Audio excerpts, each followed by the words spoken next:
界千变万化，新闻随时发生，一波为您追踪。各位观众大家好，今天是2022年5月23日星期一，欢迎走进一波热点。新冠病毒大流行会结束吗？ COVID 大流行已经过去了27个月，人们对冠状病毒的防御似乎比以往任何时候都更强大。越来越多的美国人口现在对 SARS-CoV-2 具有一定的免疫力，无论是接种过疫苗的，还是已被病毒感染过的。然而 Omicron 家族中具有惊人的传染性的变体已经表现出具有逃避免疫功能的能力。自4月以来，它们导致每日冠状病毒病例增加了2倍，美国每天报告超过10万，但是由于广泛使用的家庭测试没有出现在官方统计中，因此真实数字可能高出5倍甚至10倍。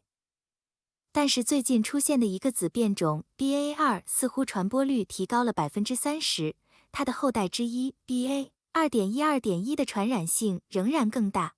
不幸的是，从 BA.1 感染中恢复过来的人可能会被 Omicron 亚变种再次感染。加拿大研究人员发现，自从 Omicron 成为主要变体以来， Omicron 再次感染的风险比以前任何其他变体都要高得多。这有点像普通感冒病毒，往往会感染上呼吸道。据估计，美国今年秋冬季可能会看到1亿例冠状病毒感染。然而，美国人的反应是漠不关心。目前没有一个州要求民众在公共场所戴口罩，尽管疾病控制和预防中心主任表示，1/3的美国人应该考虑戴口罩。纽约市最近建议在室内戴口罩。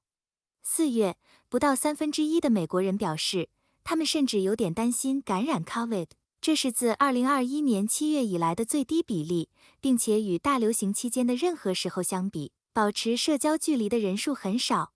1/3的人口认为大流行已经结束，其中包括超过1半的未接种疫苗的美国人和近6%的共和党人。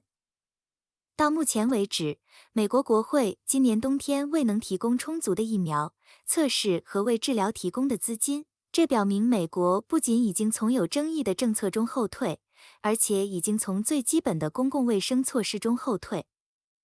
遏制这种传染性病毒的选择是有限的。如果病例正在下降，并且没具有如此高传染性的新变异，那么抑制感染实际上是一条可行的途径。人们必须认识到，优先考虑低感染率的代价将是天文数字。美国无法承受关闭学校、限制旅行或长期关闭企业的费用，而这些严格的措施可能无论如何都行不通。即使具有世界上最严格封锁措施的中国，也在努力遏制这些高度传染性的变体。人们或许不得不放弃可能避免感染的想法。防止感染或再次感染。除了接种疫苗外，恢复强制佩戴口罩规定意味着更少的人感染该病毒。您今年收到了 CRA 退税吗？今年的报税期限已经过去，如果您在线提交并设置了直接存款功能，您应该很快就会在您的账户中看到这笔退税。虽然每种税收情况都不同，40%的人表示他们已经收到了退税。大西洋省份的居民以 58% 的比例领先，安大略省和魁北克省居民只有 37% 收到了退税。如果退款还未到达您的账户，请不要担心，因为涉及各种因素。即使您与伴侣在同一天提交申请，也不能保证你们会在同一天获得退税。尽管超过1半的加拿大人不确定他们会退到多少钱，但平均预期退税约为 1757.90 加元。安大略省居民预计最大的退税为 2138.60 加元，而魁北克省居民的平均退税额仅为 1382.30 加元。总体而言，男性预计退税额高于女性，为 2015.20 加元，而女性为 1444.50 加元。尽管存在这种差异，但女性表示，她们更有可能减少税收支付，男性税收比率为 21%， 而女性为 14%。但还是有 31% 的人表示，他们预计今年不会收到退税。35%的55岁及以上的加拿大人不会获得退税。许多退休人员的税收减免有限，因此需要缴税并不奇怪。在18至34岁的人群中，有25%的人没有期望获得退税。这可能是由于购买房屋或支付婚礼等重大费用，而无法对注册退休储蓄计划 RRSP 进行供款。作为期待获得退税的加拿大人，您是否在这2/3的退税人群中？您是否也获得了平均人均退税额呢？您将如何安排收到的退税？将它用于支付日常开支，用于犒劳自己，用于偿还债务，用于建立应急基金以备不时之需，还是用于进行投资呢？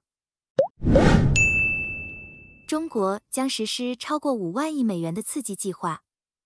随着 COVID 爆发和封锁措施的破坏活动，中国计划提振增长，今年将为其经济注入高达5.3万亿美元。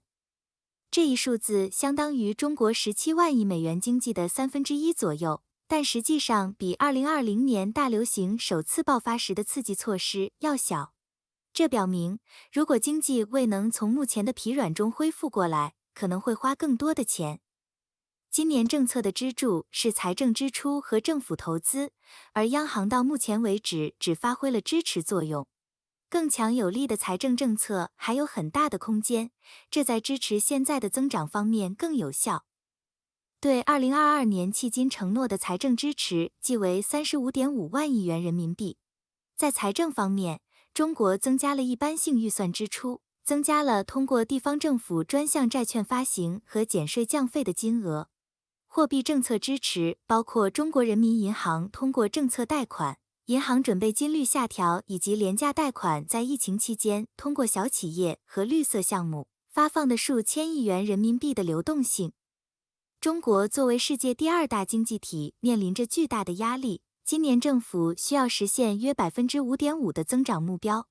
随着上海和其他城市和地区今年春天封锁以遏制 COVID 爆发，工业产出和消费支出降至2020年初以来的最低水平。无论中国今年如何提供支持，与帮助中国经济在2008年全球金融危机后恢复高增长轨道的大规模刺激计划相比，它仍然相形见绌。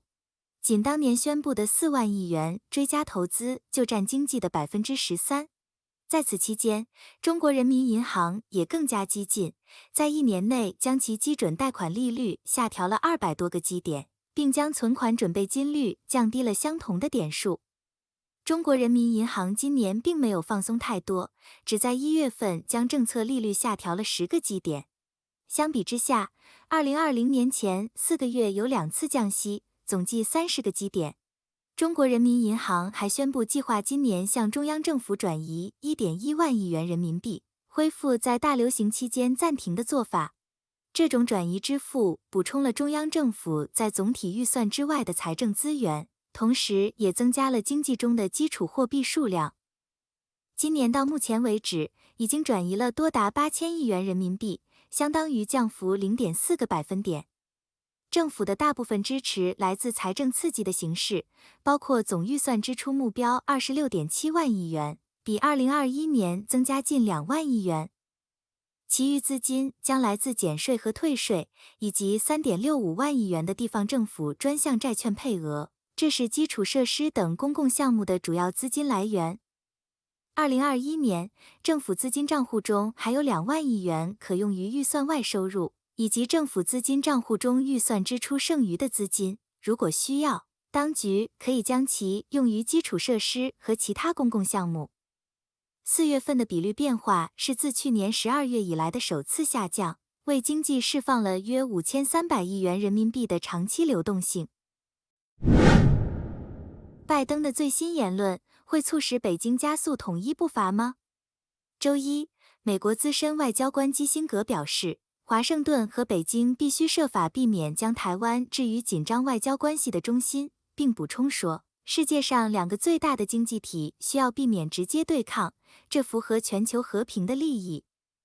他的评论是在拜登总统表示，如果中国大陆军事攻击台湾地区，美国将准备进行军事干预后发表的。拜登的言论似乎标志着华盛顿蓄意和长期持有的对台湾战略模糊传统政策的突破。白宫迅速试图淡化这些评论，称美国的一个中国政策没有变化。基辛格在春季版达沃斯世界经济论坛上罕见地在发表讲话时说，美国不应该通过轨迹或循序渐进的过程来制定某种两个中国的解决方案，而应该继续行使迄今为止一直行使的耐心。应该避免直接对抗，台湾不能成为谈判的核心，因为它是中美之间的冲突。